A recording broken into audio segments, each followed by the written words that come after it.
hein? Mirassol, time imbatível em casa, se mostrou isso mais uma vez, vencendo o Verdão por 2-1. Logo no início já fez um gol, aliás, foi um primeiro tempo todo do Mirassol. E o Palmeiras não conseguiu um pontinho que o deixaria ali um pouco mais tranquilo na liderança. Agora tá tudo embolado lá em cima. Flávio Latifi já está aqui com a gente. Tudo bem, Latifi? E aí, Lu, PVC, o Mussete não tá com a gente? O Mussete tá ali. Onde está o Mussete? Gente, o Mussete já volta. Ele deu uma sumida aqui, daqui a pouco ele volta. Tudo em ordem, mas uma atuação bem abaixo do esperado do Palmeiras, né? Tudo bem que o Mirassol é o único time que não perdeu em casa no Brasileirão. Não, o Flamengo também. Mas é um dos melhores visitantes do país. E o Palmeiras não conseguiu jogar bem, primeiro tempo muito abaixo. E mesmo no segundo tempo, quando o Abel ele apelou para os atacantes, né, aquele sistema que funcionou contra a LDU, funcionou na virada contra o São Paulo, não funcionou contra o Mirassol, foram muitas bolas cruzadas na área. E a gente vai falar aqui um pouco da repercussão que teve para o elenco e para a comissão e para a direção, porque as partes ali não receberam essa derrota da mesma forma. Não ficou fácil, né, PVC? Como é que você analisou essa derrota? E o próprio Abel Ferreira, ele falou depois do jogo, né, que o jogo foi todo do Mirassol. Ele admitiu o quanto o Palmeiras esteve abaixo nessa partida em relação ao adversário. Não, a entrevista do Abel ontem, em relação a tudo que se falou dele não aceitar a derrota, sempre ter uma desculpa, ontem não teve nada. Ele falou, jogamos pior, o Mirassol foi melhor o jogo inteiro, não admitiu a atuação do Palmeiras. Eu acho assim, o jogo ia ser muito difícil de qualquer maneira. E ia ser difícil, todo mundo sabia que era muito difícil. O Mirassol está invicto a 17 jogos como mandante. A última derrota do Mirassol em casa foi com o Ivan Baitello como técnico para o Palmeiras no Campeonato Paulista, na fase de classificação. Então são 17 jogos com 11 vitórias e 6 empates. Era lógico que ia ser muito complicado. Aí o Palmeiras sai perdendo com um gol no primeiro minuto, que não é a lógica, mas tomou o gol no primeiro minuto. Consegue esse empate milagroso no lance do Vitor Roque. Para mim não houve falta no Walter. E toma um gol de lateral. Toma um gol de lateral na última bola do primeiro tempo. Assim, o cúmulo da desatenção é tomar um gol de lateral. Com um goleiro de 2,4 m, a defesa vacila e sai o gol do João Vitor na última bola do primeiro tempo. Se você volta com um empate, por mais que assim, se você tivesse um empate, o segundo tempo fosse exatamente como foi, e o Mirassol não tivesse marcado 2-1 no último minuto da primeira etapa, seria 1-1, mudaria muito pouco em relação à classificação. Porque o Flamengo poderia assumir a liderança no sábado da mesma maneira, ganhando do Sport, o Palmeiras empatando com o Santos, o Flamengo seria líder. Mudaria muito pouco em relação à classificação. Mas perder o jogo com um gol de lateral na última bola do primeiro tempo, sabendo que está fazendo um jogo difícil e que tem que sair com o empate que conquistou a fórceps, é um vacilo gigantesco. E aí tem a questão que a gente pode debater, que é do número de pontos que o Palmeiras tem nos jogos contra o G5. A gente já vai fazer isso, mas antes vamos ouvir Abel Ferreira. Muito fácil de explicar este jogo. Acho que podemos estar aqui a querer arranjar desculpas. Foi da técnica, foi da tática, foi da física, foi da estratégia. Muito fácil. O Mirassol hoje foi muito melhor que o Palmeiras. É só isso que eu tenho para te dizer. Vocês vão fazer perguntas e a imprensa vai andar à volta disto. Foram muito melhores a todos os níveis do que o Palmeiras. Mas isto só jogamos contra o Z6? Então. Mas isso te incomoda? Só jogamos contra o G6? Não. O que me incomoda é a forma como nós hoje jogamos e como o adversário foi muito superior a nós em todos os níveis. Isso incomoda-me.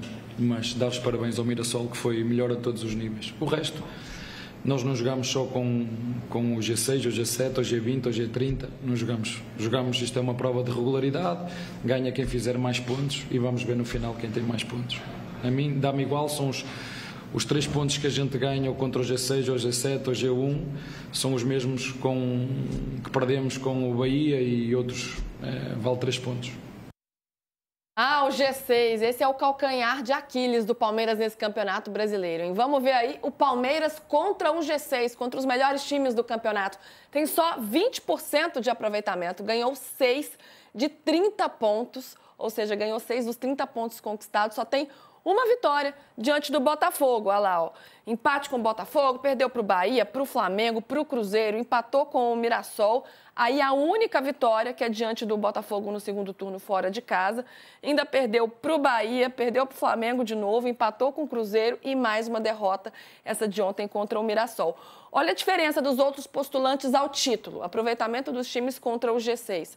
O Palmeiras tem 20% de aproveitamento, o Flamengo tem 74% de aproveitamento, 20 pontos de 27%. E o Cruzeiro tem 77% de aproveitamento. O Cruzeiro vai muito bem contra os times que estão lá em cima, 21 pontos. A gente sabe que pontos corridos, todos os jogos são iguais, né? Porque valem a mesma coisa. Mas isso tem, de fato, atrapalhado a campanha do Palmeiras. Latifi, essa é uma preocupação, esse desempenho contra os melhores times do campeonato? Lu, essa frase do Abel na coletiva, ela ilustra um pouco o que pensa a comissão técnica do Palmeiras sobre essa estatística. Para eles, os jogos disputados contra o G6 ou contra o Z4 valem os mesmos 3 pontos, é isso que o Abel disse. Só que também tem a questão de que se o Palmeiras conseguisse pelo menos pontuar ali, arrancar alguns pontos de quem está disputando com ele, a vida do Palmeiras estaria muito mais fácil, né? E aí, quando eu fui conversar com algumas pessoas da direção do Palmeiras sobre isso, porque a torcida do Palmeiras ficou bastante incomodada, né, com o resultado de ontem. Muita gente dizendo que era obrigação vencer o Mirassol, porque o Palmeiras está brigando pelo título. E o que eu vi foi, tem muita coisa para rolar ainda, né? São rodadas que estão a ser disputadas ainda. O campeonato não acabou ontem, também não vai acabar na próxima semana. E quando eu conversei com pessoas que tiveram ali no vestiário após a derrota de ontem, é que existiu uma cobrança grande entre os próprios jogadores de que os gols que foram sofridos ontem, principalmente o do lateral, como o PVC citou, não podem acontecer dentro de um time que quer ser campeão, tanto da Libertadores quanto do Brasileirão. Então, incomodou bastante nesse sentido. Óbvio que a derrota não era o resultado esperado, mas a gente falou aqui, o Mirassol em casa não perdeu de ninguém, né? Então, não dá para cobrar uma obrigação. Mas existe essa diferença de entendimento da comissão e da direção. Enquanto a direção do Palmeiras acha que é um resultado que poderia acontecer, que ainda tem muita coisa para rolar, a comissão e os jogadores entendem que era um tropeço que não poderia acontecer, principalmente da forma que foi. Um primeiro tempo muito ruim e 2 gols que um time campeão não pode sofrer nessa altura da competição. Tem situações que, assim, se perder para o Mirassol, não é o problema, porque o Mirassol não perde para ninguém em casa. É o normal, né? Ninguém ganhou lá. Então, não é aqui que está o problema. Você vai identificar onde você está perdendo o campeonato. Por exemplo, no ano passado, o Palmeiras foi vice-campeão e perdeu um jogo para o Vitória no Allianz Parque. O Vitória estava na zona de rebaixamento quando perdeu na 20ª rodada no Allianz Parque. Aliás, curiosamente, foi o... Não, ia falar uma bobagem. Que era a última vez que os 4 grandes perderam juntos. Não, foi antes. Foi em Palmeiras e Botafogo em 2023. Mas o Palmeiras perdeu para o Vitória. Você vai dizer, perdeu para o Vitória, perdeu o campeonato no jogo do Vitória. Não foi. O Palmeiras perdeu o campeonato por 6 pontos de distância para o Botafogo. E quantos pontos ganhou contra o Botafogo? Nenhum. Perdeu 3 pontos no turno e perdeu 3 pontos no retorno. Onde o Palmeiras perdeu o campeonato? No confronto direto com o Botafogo. Sempre quem perde o confronto direto para o vice-campeão ou para o que está disputando o título, perde o título? Não. Por exemplo, o São Paulo de 2008, tricampeão brasileiro, perdeu para o Grêmio no turno e no retorno. E foi campeão brasileiro. O Grêmio foi vice. Não foi ali que ele perdeu o campeonato. Você vai pegar... A história mais marcante, eu contei ontem no Fim de Papo, é o Grêmio heptacampeão gaúcho, 62, 63, 64, 65, 66, 67, 68. O Grêmio ganhava o campeonato no interior e sempre perdia o Grenal. E isso mexeu tanto com o Internacional que surgiu um grupo de líderes políticos, o livro História dos Grenais conta essa história. Surgiu um grupo político no Internacional que entendeu que o Internacional perdia porque era um time mais técnico e não conseguia vencer todos os pontos no interior, nos campos pesados do interior. Isso mudou o perfil do tipo de jogador do Internacional e resultou na quebra do heptacampeonato do Inter em 69, com a inauguração do Beira-Rio, e num octacampeonato do Inter. O Inter mudou o perfil do time. Por quê? O Inter ganhava o Grenal, mas o Grêmio ganhava o campeonato no interior. Perdia o jogo grande, mas ganhava o campeonato. Não tem problema nenhum. O Corinthians de 2005 não ganhou nenhum jogo contra o G3, né? Corinthians, Internacional e Goiás foi o terceiro colocado. Não ganhou nem do Goiás, nem do Inter, nem no turno, nem no retorno. Mas não eram 5. O Palmeiras não ganhou nenhum jogo dos 5 melhores do campeonato. Nem do Flamengo, nem do Mirassol, nem do Cruzeiro, nem do Bahia. Cara, é assustador. E veja que você tem... Estou buscando história, literatura. O Corinthians, 2005, foi campeão e não ganhou nem do vice, nem do terceiro colocado. Foi campeão, não tem problema nenhum. Só que você pode perder o campeonato, não perdeu ainda, mas pode perder o campeonato por causa desse dado que a gente está vendo. É um problema grande, Mussete. Claro, como eu disse, né? Campeonato de pontos corridos, todos os jogos valem a mesma coisa. Mas quando você tem esse desempenho contra os seus principais adversários, você está dando armas ou pontos mesmo para eles, né? É algo de fato que o Palmeiras precisa olhar. O Palmeiras corre o risco de perder o campeonato nisso? Corre, Lu. Primeiro, boa tarde pro Latifi, né? Eu não estava aqui quando ele chegou. Esse Mas final onde o de senhor semana andou, hein? Por onde o senhor andava? Eu estava pelo meu quarto procurando a outra lapela, porque o desastrado conseguiu quebrar. Então, estou em pedaços com elas aqui. Boa. Sentado eu consegui quebrar uma lapela, eu sou demais. Mas eu acho sim que o Palmeiras pode perder o campeonato por conta disso. Mas a minha maior preocupação, ou seria a minha maior preocupação, se eu fosse dirigente ou Abel Ferreira, enfim, sobre a decisão contra o Flamengo. Se o Palmeiras tem tido esse desempenho ruim contra a G6, tem uma final aí para disputar contra o Flamengo e o desempenho joga contra. O Flamengo joga melhor esses jogos grandes que o Palmeiras. Então o Flamengo perdeu pontos contra Santos, o Fortaleza, que estão na zona do rebaixamento, e venceu o Palmeiras. Então, com pontos corridos indicam a mesma pontuação. Mas pensando nessa decisão que vem pela frente, eu acho que essa seria a minha maior preocupação no Palmeiras. Além dessa preocupação, tem uma outra, Latif, que eu fico pensando. O Palmeiras, da era Abel, sempre foi muito sólido defensivamente, né? Era um time que era assim, baliza zero era praticamente um lema. Esse time é um time diferente. É um time muito forte ofensivamente, né? Um time que evoluiu demais, que você tem ali uma dupla de ataque maravilhosa, mas é um time mais vulnerável. Isso tem sido uma preocupação por parte do Verdão? Tem sido sim, Lu, e até um ponto curioso, porque no jogo contra o Santos, onde o Palmeiras venceu por 2-0, o Vitor Roque fez 2 gols, o Abel já tinha dito na coletiva de imprensa que o Palmeiras tinha dado muitos espaços e tinha facilitado algumas transações ofensivas do Santos. E ontem o Mirassol teve muita facilidade, né? O 2-1 ficou barato. O Palmeiras empilhou atacantes no time, teve muita bola aérea e o Mirassol que teve mais perto de fazer o gol, o terceiro, do que o Palmeiras de empatar o jogo. E quando a gente conversa para tentar entender o que passa por essa defesa do Palmeiras, até um dado curioso, o Palmeiras está a 2 gols de igualar a pior defesa da era Abel. Isso é um dado muito importante porque o Palmeiras era esse time que tem como um de seus pilares a baliza zero, né? Quantas vezes a gente já disse isso aqui sobre esse time do Abel Ferreira. Mas o contraponto é que é o time que tem mais pontos na era Abel. Também. Mas o setor defensivo hoje é um problema, sim. E até as peças, né? Ontem, no jogo contra o Santos, o Abel ele cita a situação do Murilo. Ele fala, tive que tirar o Murilo do time, mas conversei com ele. Ele é um pilar desse elenco. E ontem, quando o Palmeiras sofre o primeiro gol, é até discutível se a culpa é do Murilo ou não, o Abel saca ele no intervalo. E aí o Fux, que é um atleta que tem se destacado no sistema defensivo também, ele tem aparecido mais como volante, né? Como o PVC gosta de dizer, ele tem um bom passe, ele tem se destacado por isso. E o Mikael, que seria outra opção, é um zagueiro que não tem confiança, né? Ele começou bem, mas depois falhou e acabou perdendo espaço. Então, a zaga do Palmeiras é um problema que tem aparecido com frequência nesses momentos, né? Apesar de nos últimos 3 jogos antes do Mirassol não ter sofrido nenhum gol. É um problema, PVC? É um time vulnerável? Eu não acho que seja esse o ponto. Porque, assim, é o time que não tomou gol do Santos. Podia ter tomado. O Gustavo Gomes salvou a bola em cima da linha. Não tomou gol da LDU, 4-0 não podia tomar gol, não tomou gol. Eu acho que o fato de você ter um time que soma mais pontos é porque tem o ataque melhor, embora não tenha o melhor ataque do campeonato, já teve em outros momentos. Mas ele é líder porque tem mais vitórias.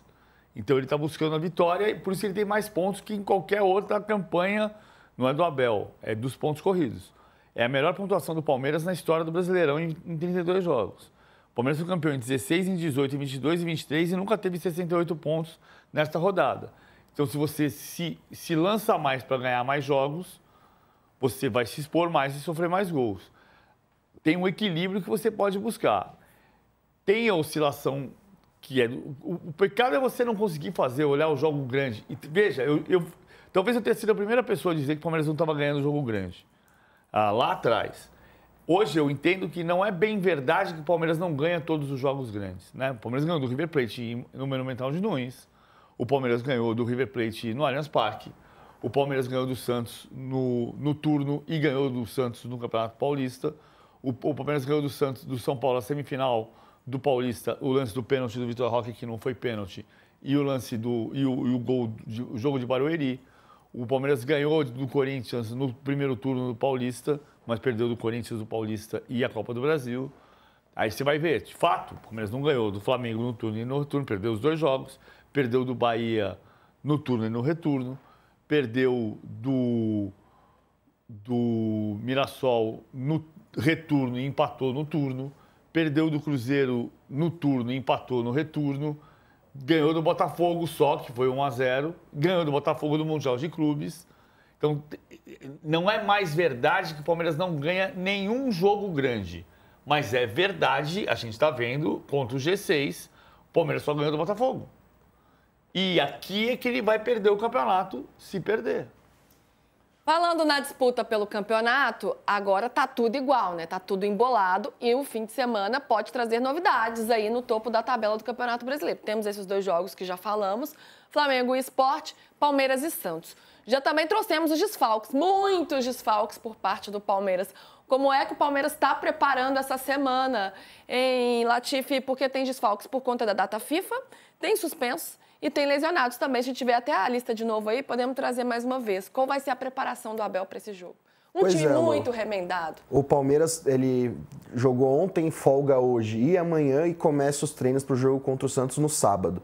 Se a gente contar só para o jogo contra o Santos, são 9 desfalques contando os convocados e o suspense. Se a gente conta o DM também, esse número vai para 12, né? O Palmeiras tem hoje no DM o Everton com a fissura na mão, o Evangelista com cirurgia na perna direita, na coxa direita, e o Paulinho com uma cirurgia também na perna. Então são esses 3. E os convocados, né? Os 3 do Uruguai, o Gomes e o Sousa e o Flaco Roque. Então o Palmeiras pode ter um time muito modificado, né? Contra o Santos. A gente estava até conversando antes do programa de todo o elenco do Palmeiras, 12 atletas são desse time principal, né? O resto são atletas que subiram na base esse ano, como o Luigi. O Alan seria uma opção que poderia aparecer como camisa 8, mas ele está suspenso pelo STJD, está fora. O Andréas também está fora. Foi julgado hoje de manhã.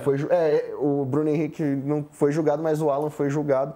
Então, e tinha que ser julgado, o Alan tinha que ser julgado. Sim. Mas é também outra questão que envolve é que o Alan foi denunciado faz muitos meses. A expulsão dele foi dia 23 de julho. Gente, hoje é 10 de novembro. Olha o que a gente falou do Bruno Henrique, a gente fala a mesma coisa do Alan. É a mesma coisa. Tinha que ter sido há muito tempo. Do processo. Tinha que ter sido há muito tempo esse julgamento, gente. E aí pegou 2 jogos, tem mais um a cumprir, agora contra o Santos. Se você pega o ataque do Palmeiras, né? Se a gente vai pensar em um time, hoje, pelas características, seria Bruno Rodrigues e Maurício, né? Um ataque, o Maurício fazendo a função de falso 9, que ele se destacou bastante no início do ano, né, no Paulistão.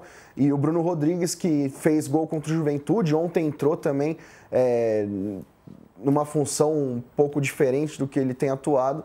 Então é um Palmeiras que tem muitas dúvidas em todos os setores. O único que não vai ser modificado é o Carlos Miguel, né? Mas de resto, na lateral esquerda tem problema. Na primeira volância, o Aníbal pode ser deslocado para jogar como 8, porque não tem ninguém 8 de ofício. No ataque não tem Flaco Roque. Então é um Palmeiras que que a gente estava falando na semana passada, Lucas, você fala, não desanimem, torcedores do Santos. E é a chance que os torcedores do Santos têm de conseguir arrancar um resultado positivo de um Palmeiras Frankenstein, se a gente pode dizer assim, no sábado. Depois de 8, eventualmente. Ô, Latif, eu vou te dar uma colher de chá pra gente trazer a escalação do Palmeiras só a partir de amanhã, tá? Até lá você vai quebrando a cabeça, vai apurando, vai investigando pra gente pensar nesse Palmeiras Frankenstein pra enfrentar o Santos. Obrigada, viu, querido, pelas informações. Boa semana. Minha gente,